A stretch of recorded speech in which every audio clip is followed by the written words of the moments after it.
আজকে আমার কিচেনে রয়েছে ফিশ রোল। ফিশ রোল করার জন্য আমি এখানে 2 পিস মাছকে ভালো করে লেবু দিয়ে সেদ্ধ করে নিয়েছি। এবার আমি মাছটার কাঁটাগুলো বেছে নেব। এখানে এই মাছটাকে ভালো করে বেছে কাঁটাগুলোকে বেছে নিয়েছি। আর এখানে মাছে পুরো দেওয়ার জন্য আমি নিয়েছি একটা টমেটো, একটা পেঁয়াজ, কয়েকটা কাঁচা লঙ্কা কুচি, 1 টুকরো আদা, আর নিয়েছি 4-5 কোয়া রসুন। এগুলোকে আমি ভালো করে গ্রেট করে নেব।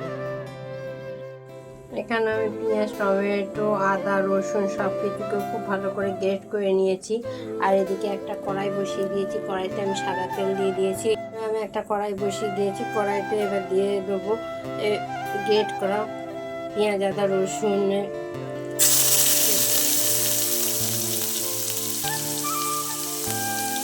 আমি এখানে পেঁয়াজ, আদা, রসুন গ্রেটটা আকারে সব দিয়ে দিয়েছি। দিয়ে আমি ভালো করে এগুলোকে ভেজে নেব।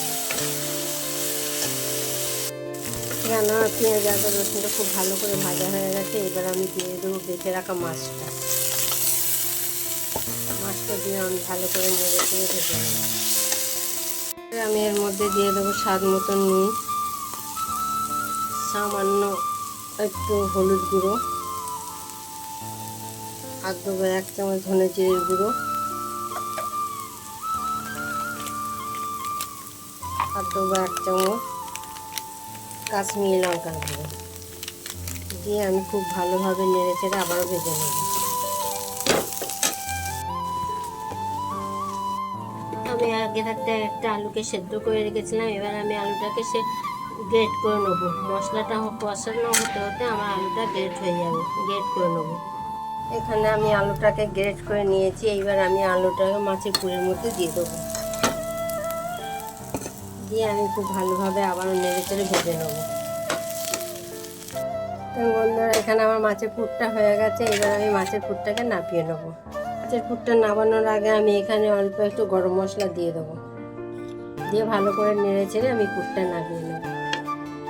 ফিশ রোল বানানোর জন্য আমি এখানে 2টো ডিম নিয়ে নিয়েছি। ডিম দুটোকে ফাটিয়ে আমি একটু ফেটিয়ে নেবো। আমি মাছের পুরগুলোকে হাতে করে নিয়ে এরকম রোলের মতন করে নেব।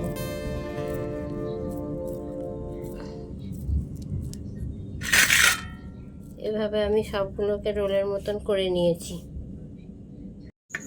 এভাবে আমি সমস্ত মাছের পুরগুলোকে ডিমের মধ্যে নিয়ে তারপর আমি পাউরুটি ব্রেড ক্রাম্বের মধ্যে কোট করে নেব।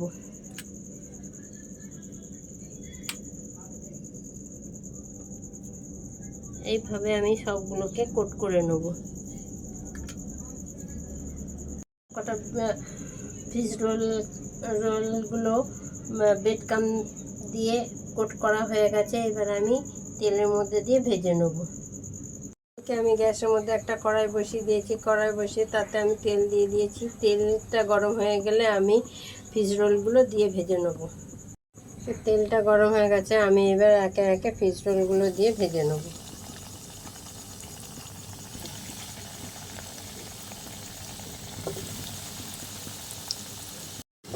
এখন বন্ধুরা, ফিশ রোলগুলো আমার ভাজা হয়ে গেছে। এবার আমি তুলে নেব।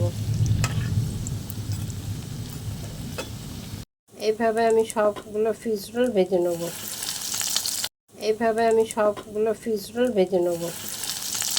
তাহলে দেখলেন বন্ধুরা, আজকে আমার ফিশ রোলের রেসিপি। আশা করি ভালো লাগবে। ভালো লাগলে লাইক, শেয়ার, কমেন্ট করে আপনারা আমার পাশে থাকবেন। আবার আসছি পরের রেসিপি নিয়ে। ততক্ষণে ভালো থাকবেন, সুস্থ থাকবেন। ধন্যবাদ।